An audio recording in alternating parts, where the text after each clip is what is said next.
We're back with the second part of our business plan discussion. I'm John Young with the Disc Jockey News, and this is Dr. Drax with the ADJA. Good evening, Drax. Hey, John, how are you? It's good to be here. It's good to keep going forward with this excellent topic of business planning. Yeah, we've got a lot of ground we covered in the first one, and now tonight we're going to be hitting the next 3 points in the business plan. Now, what are we going to be covering tonight?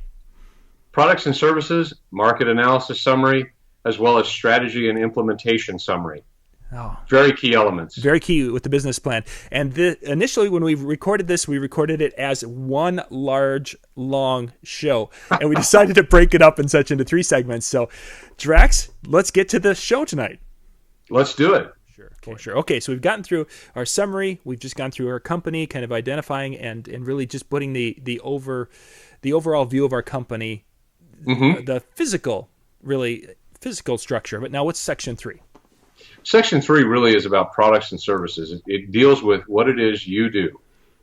So in the case of a mobile DJ company, it would be your services, the things that you offer. Do you offer DJ services, uplighting, photo booths, or are those an aggregate offering under one package, one thing? You buy me and you get all of this. I bring everything I need. Or are they separate services that are marketed separately? You'd have descriptions of what those services are, because what you want to think about is this business plan would be something you'd take to a bank to say get startup capital or to get growth capital. So you drop your business plan on somebody's desk and you say, well, I do DJ services and photo booth and uplighting. What does that mean to somebody that doesn't know what a photo booth is or uplighting is or how it's utilized in a business or why anybody would care? Yeah. So you have that descriptive narrative about services that you offer, why they're important, why you offer them, and what percentage of your revenue base you believe that they're going to comprise. Another element that you get into is competitive comparisons. Now, you don't have to get into company XYZ DJ does the following for $11.95 or $15.95, and I do it for $5.95, or I do it for $22.95. Rather, you want to get into competitive comparison in terms of market position. Market position is important. If you're starting a business, you need to ask yourself this question: how do you compete or compare to the other performers, the other services in your market segment? Clearly, it's important to understand how you compare, because that defines how you shape your unique selling proposition. You hear USP stated on the web a lot and by different people talking at conferences and on tapes and CDs and various things. You need to understand that a competitive comparison is how you build a USP. Without it, you don't have one. Yeah, exactly. Next thing you'd get into would be your sales literature, an idea of what's the point of your sales literature? What does it look like? How would it function? You're probably saying, I'm just building a business. I haven't really developed it. That's true. At this point, you may not have, but you need to start nailing down the key core elements that your sales literature needs to address.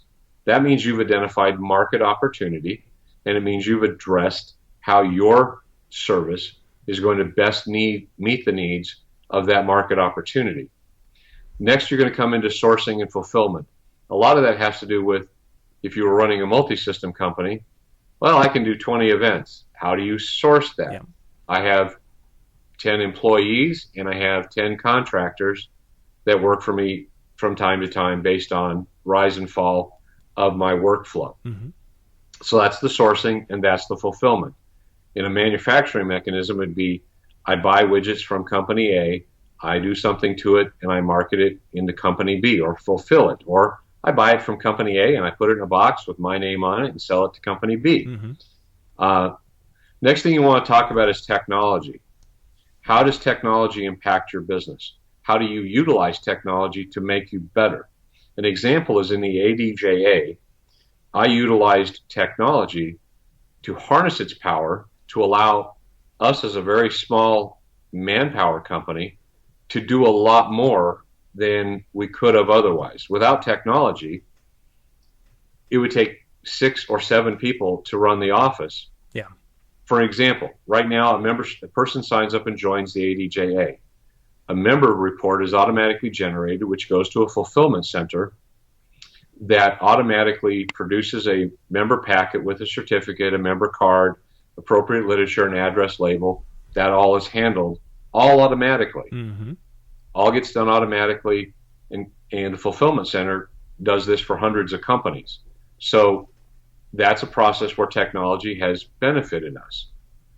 Having online chat on our website is a way we utilized technology to make it easier to communicate with customers and members and potential members in mechanisms that they want to communicate with. Yeah. Having an active business class phone system was another utilization of technology. If you call the ADJA, you will get a voice prompt, which will give you a series of menu options where if you want to know about insurance, you can press 2 or 1 or whatever. Right. Yeah. That'll take you through a tree where you can get some pre-recorded audio information that hopefully will answer questions. But if you want to get a live person, you hit 2, and you're always going to get a live person. So you want to examine how technology is going to impact your business. Yeah. For example, DJs that never thought digital files would change the way we perform, they pretty much got crushed by technology. Because when all of a sudden the ability to have 50,000 tracks with you at every event. Yes. And if you were schlepping vinyl or CDs, that was a pretty difficult thing to manage coming up. Now, some could say technology is detrimental, but one thing we know, the march of technology is constant. Yes. The only constant is change. And so you need to be, in your business plan, thinking about the impacts of technology. I perceive in a few years, you won't even use computers. Yeah. Everything will be completely integrated. Much of the things will happen. Internet technologies will expand where there'll be music available 24/7 through your pool service, like promo only. Mm-hmm. Streaming an event would not be considered risky or silly. Yeah. Yep. Because the connectivity will be that good, the bandwidth will be that good. Why not? Yeah, it's just going to become a different way of functioning and such. And there's technology at its best for a lot of us. Exactly. Now, the last section of 3 deals with future products and services. In your business plan, you want to talk about growth. Yeah. What are you going to do in your business that's going to be different and unique in the future? What are you looking to pioneer? If you're just looking to do A plus B is C, and you're looking to rinse and repeat, that's okay. But at some point, your business will be crushed by the march of technology and the march of change. Yeah. Others will come along and figure out new and better and more creative ways to do those things, and you will be displaced. Just like many of the people that clung to CDs and records were displaced, not as much by technology, but by the other operators that moved from those mediums to new technology, which allowed them to be more diverse, have a broader library with them at any time. Just even think about storage. Mm-hmm. We can store an incredible amount of data. Our personal privacy, it's a lot in the public sector debate right now. Well, 20 years ago, that debate would never be able to be held because the technology didn't even exist. Precisely. To allow even the big government to store that hellaciously large volume of data. Now it does. So you want to have in your plan your future growth, how you'll utilize technology, future products, future services, things that you perceive to be the changes that will happen in the mobile DJ industry and how our services are delivered. An example of this would be consider the inroads that customized grand entrances have made with more master of ceremonies elements added, cake cutting, where 10 or 15 years ago, most people played pick up the pieces or cut the cake or whatever. Mm-hmm. Yes. Some trite song, and they cut the cake. There was no explanation of why we have cake, no making it a special moment. Precisely. It just happened, and If they miss it, they miss it. Right. So now, the advance of time, performers have said, I can make that a special moment. I can make the grand entrance a special moment. I can take and put their vows over their first dance and make that a really special moment. I did a wedding where I put the vows, or not the vows, I interviewed the bride and the groom, and then I took snippets of the conversations I had with them and laid it over their first dance. They knew nothing about it till it happened. It made that moment unique. Many of the guests commented that they'd never seen that done. I did the same with the father-daughter dance. Yeah. Brought tears. These things change how things are done. Yeah.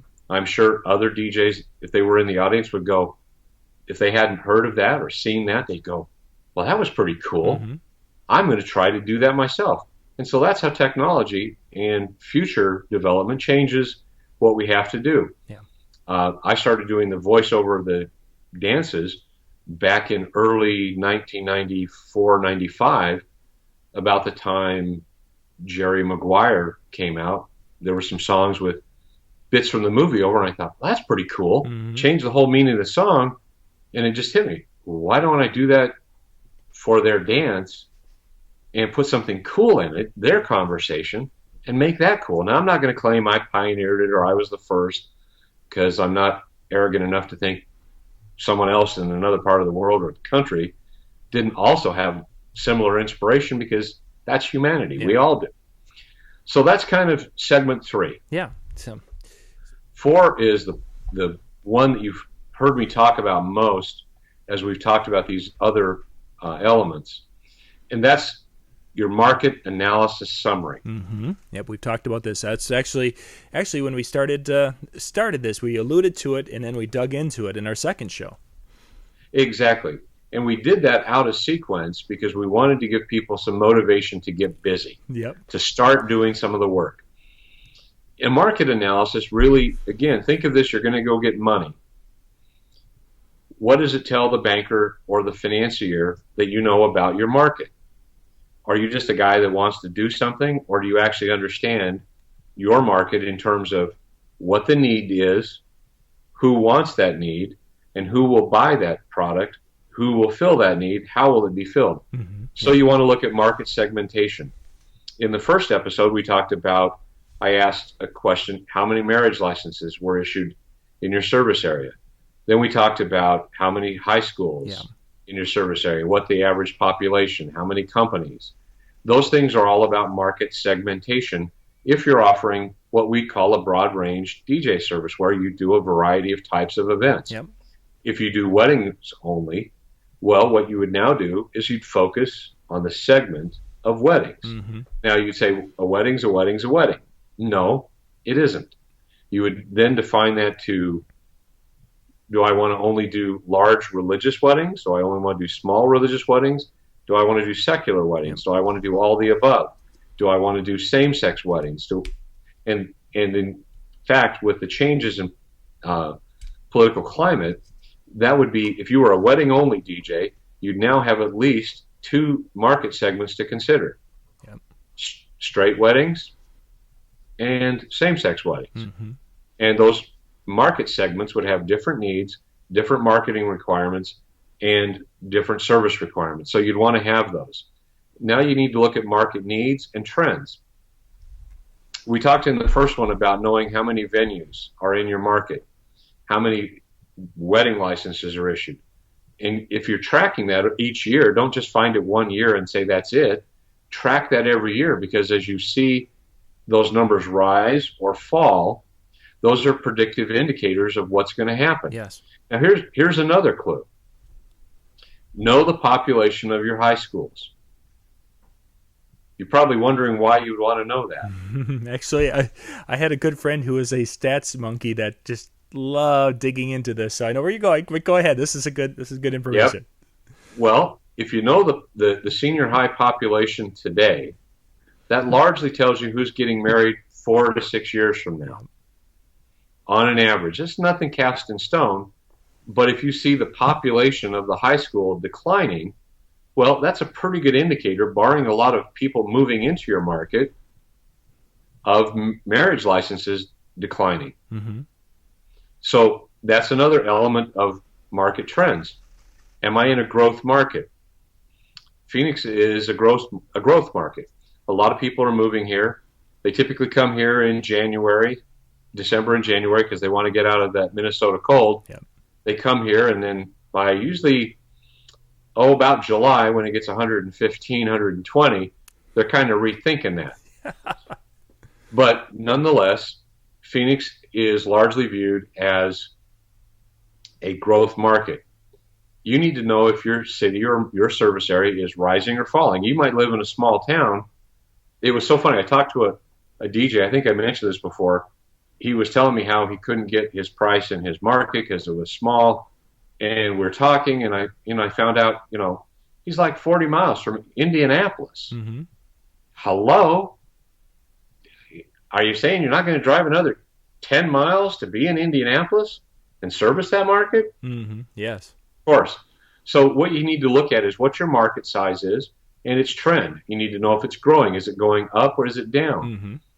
Industry analysis. Now, there are people out there that say the DJ industry isn't an industry. Yeah, I don't know. I think if people are selling their service and making money, it's an industry. Whether they are profitable or not profitable is not really part of the equation. It's, are there people out there engaging in a business activity? If they are, then it's an industry. Yep. Especially if there's people that are supporting that industry, which we have evidence of that because ADJ, Chauvet, Pioneer, Denon, Newmark, yes. Hercules, they provide products. They don't provide products for a vacuum. They provide products for an industry. Yep. And that is the DJ industry, of which there's club DJs and mobile DJs, but there's still that industry. You need to know, is the industry growing? Is it declining? Are more people getting into the business? More people getting out of the business? You need to also look at that and understand your place and role in that industry, yep. both nationally, but also within your market. Particularly in your market, it's very important to know, are more people getting into the business? If so, where are they coming in?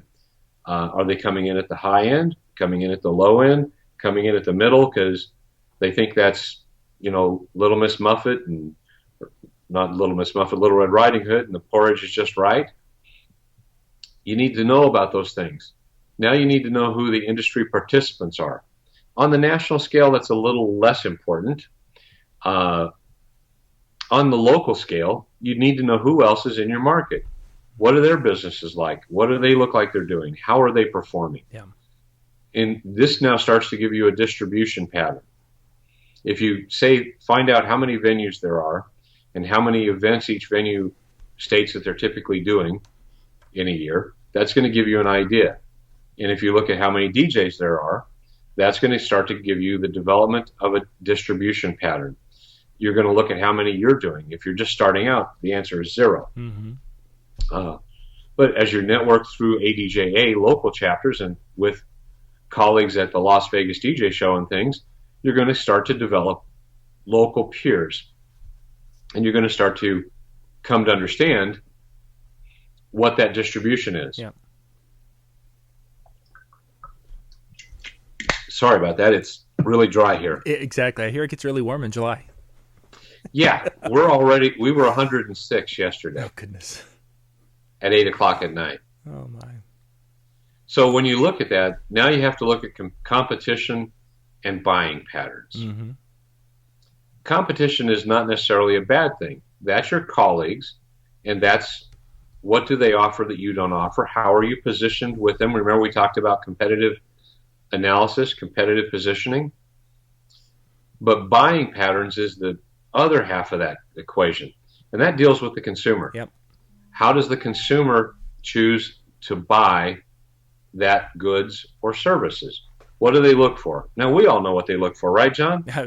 We hear this on DJ chat boards. They're looking for the lowest price. They always want the cheapest. Yeah, they always want the lowest price. You know why? Because in the absence of value, everyone, including everybody watching this, in the absence of value, We always shop on price. Very much so. Anybody that tells you differently is lying to you. Mm-hmm. That's the nature. So people shop on price in the absence of value. Yep. But what happens when we now show different value, different valuation? It's why Mercedes sells a car. And let's face it, a car is a car is a car. It's a vehicle with four wheels and tires that will get you from one place to another. But yet Kia exists in the same market space as Mercedes, but they're not in the same market because the valuation for a Mercedes is different than the valuation of a Kia. Yes. So you need to identify the buying patterns of those people looking to hire you, looking to buy your service. With that, that comes into the types of events you want to do and the types of people that make those decisions. Makes kind of good sense, right? You need to understand your customer. Very much so. And so if you don't understand their buying patterns, how can you adequately sell to them? Exactly. It's kind of like Indiana Jones, you know? They built the staff, but they were looking in the wrong place. You've got to be making your marketing and sales material directed to how consumers buy, to the triggers of what they shop for. And of course that can vary depending upon what type of client you're aiming for. It can be different for the people who buy the Kia compared to the people who are buying the Mercedes. They're going to have different triggers, and that's something that I think a lot of people don't appreciate or don't take into account for, is that I can't just have a one style or one method work for everything. That's exactly correct. Now, the next step, as we get to segment 5, this is a couple of where this is the big section that really gets everybody into trouble. This is the strategy and implementation summary.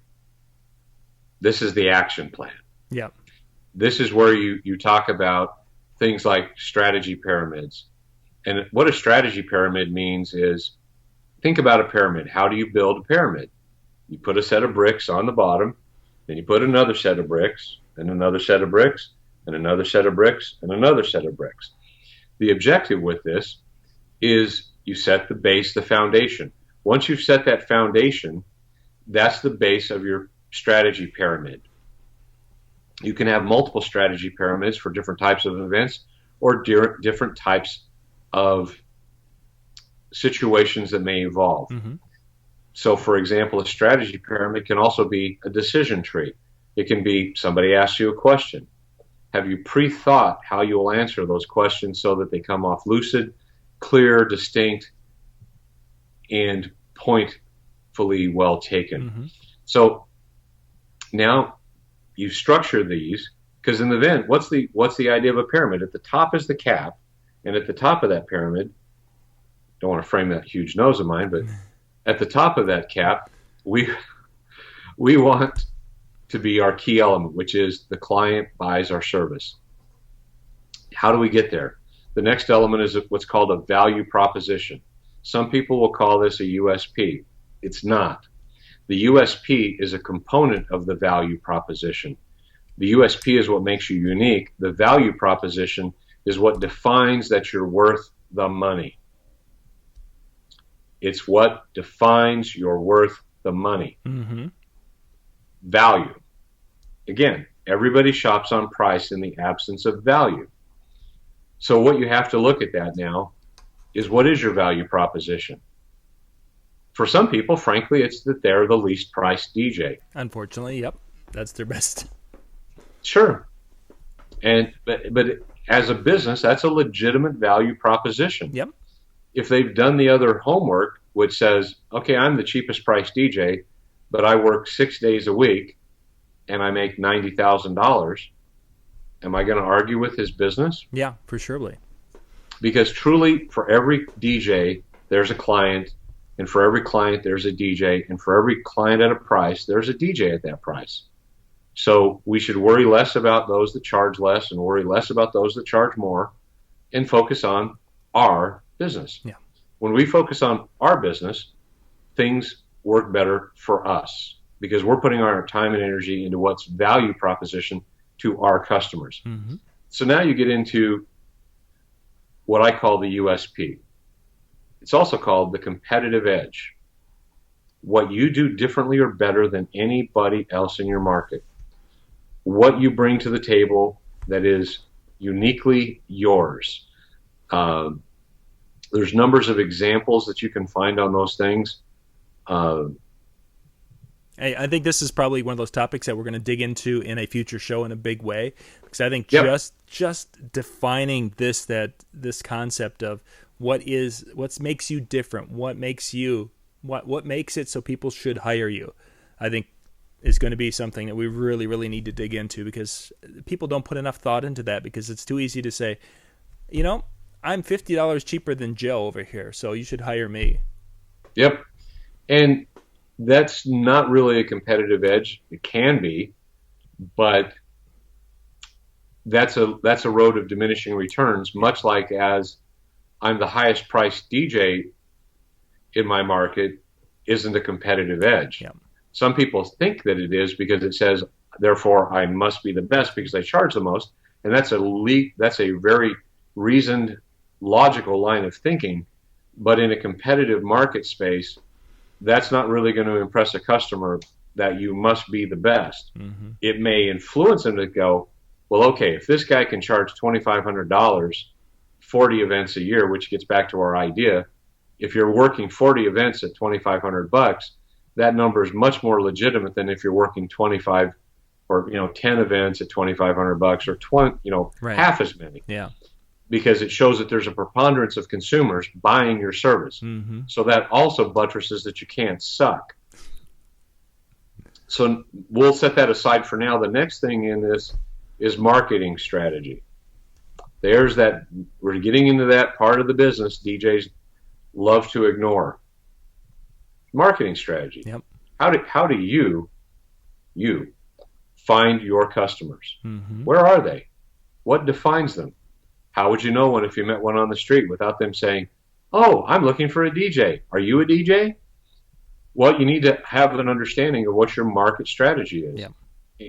Again, if you were going to go to a bank and look for money, you would want to be able to come to them and you'd want to be able to say, this is our marketing strategy. With the Las Vegas DJ show, we have a marketing strategy. How many times do we post on social media? How large is our email campaign? These things are all part of the marketing strategy to run that aspect. Mm-hmm. Next thing would be called positioning statements.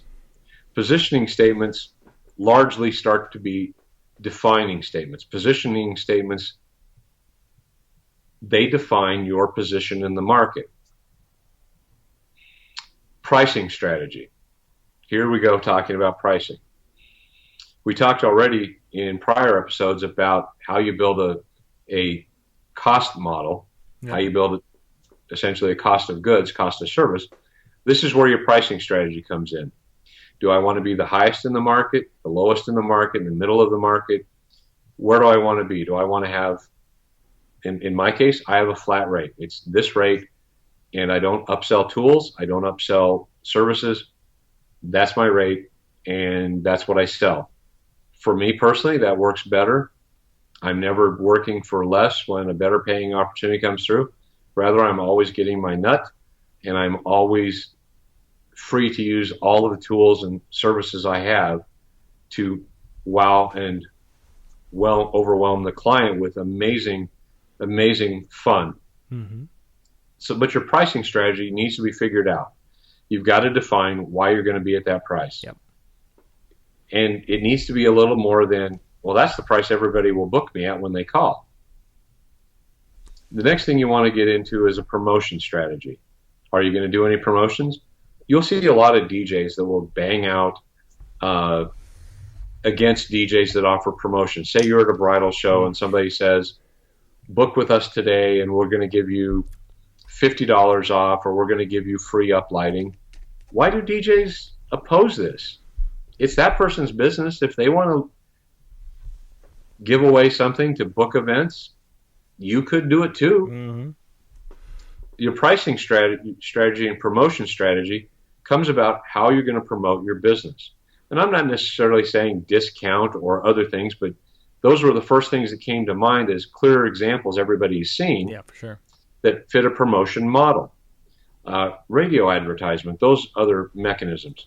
Distribution patterns. How is your marketing going to be distributed? Email, text, fax. Do you have social media? Do you have multiple layers of marketing connectivity?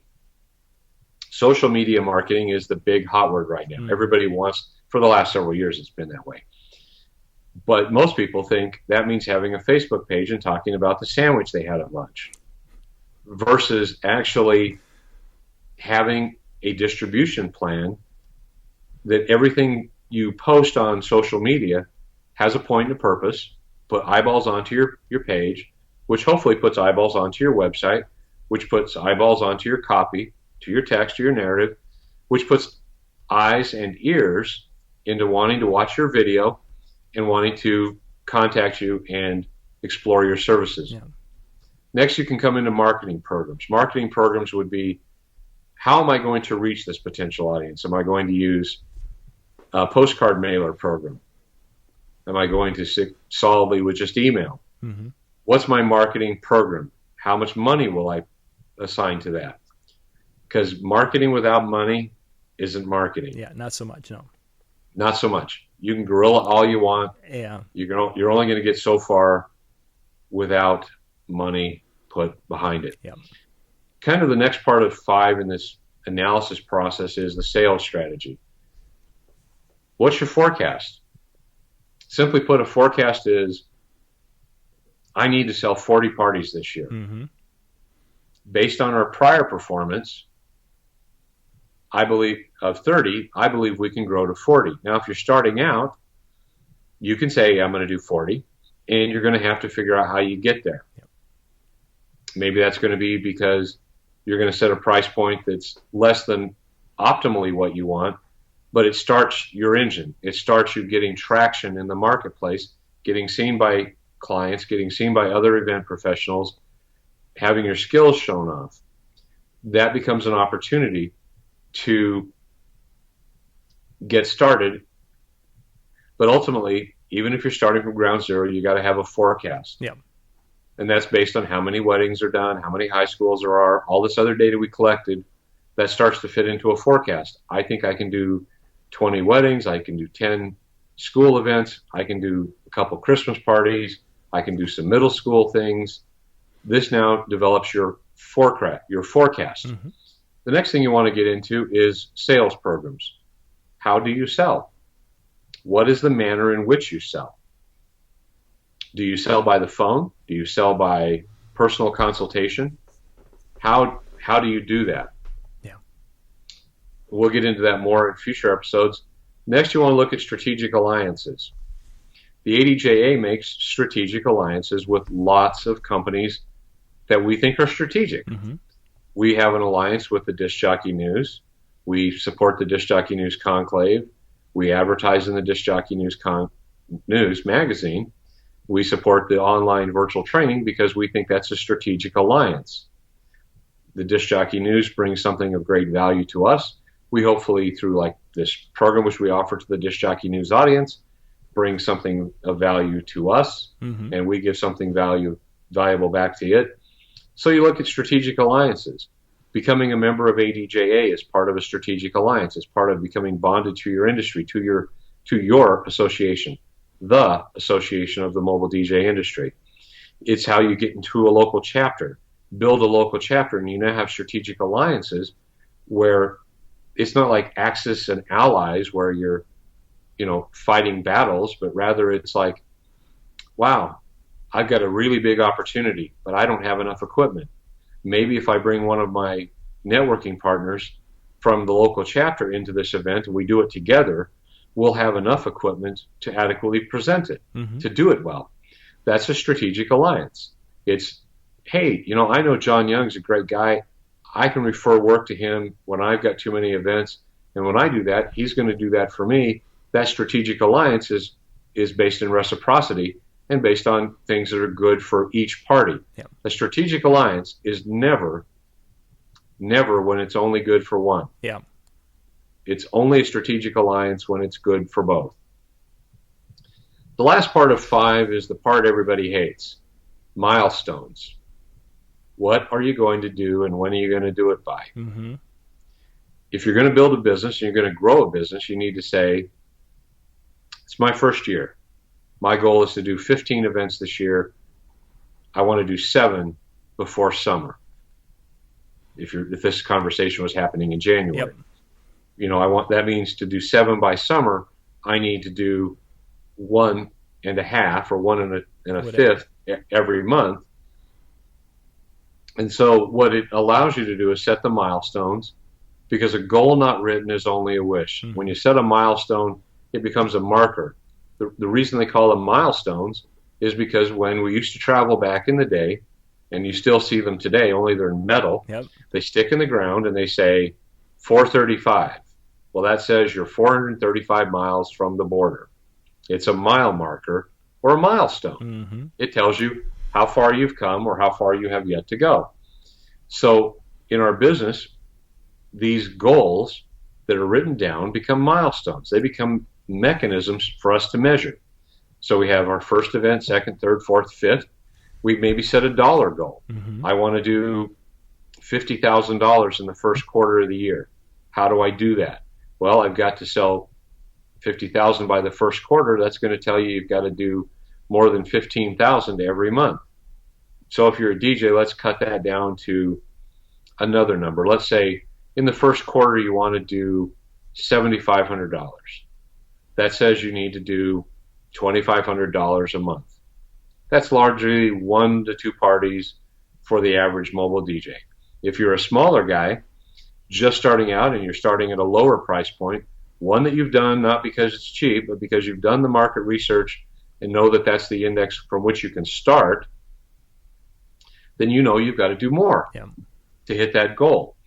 And that's the overriding thing I want people to understand is none of these things are anything more than bases by which you build a business. You have to look at it and say, okay, this price point is not really profitable, but I'm in a competitive market. I may need to be at this price point to open the door, to get myself in the market to where I get some business, get seen and connected, which then allows me to raise my price up as I'm moving forward. Sure. And with this, let everybody understand, we're not advocating lower pricing. We're really advocating get busy, get working, and get moving. Because being stagnant at a high price is just as horrible. In fact, it's worse than working at a lower price because you're just sitting home. Mm-hmm. Nobody's seeing you, and you're earning 0. Yeah, for sure. So with those milestones, those are important aspects of the 5th section. So we've gone through all the way through 1, 2, 3, 4, 5, and now we've got 2 left for next week. What are we going to be talking about next week? Management summary and financial plans. 2 key elements. I love financial plans. I'm a numbers person. All I got to say is I love it when a plan comes together. Oh, good stuff. For those of you out there watching, thank you for watching tonight. If you have any questions or any thoughts or anything, please go down into the comments area down below the YouTube video. Or if you're watching, through Facebook and seeing us there, down below, put some comments down there. If you tag us and such, that way we'll be sure to see it, because sometimes, we might miss it. But we really appreciate your questions and comments and thoughts when it comes to the whole world of running a successful business. Thank you. This is John Young with the Disc Jockey News and Dr. Drax with the ADJA. Thanks for watching. Good night.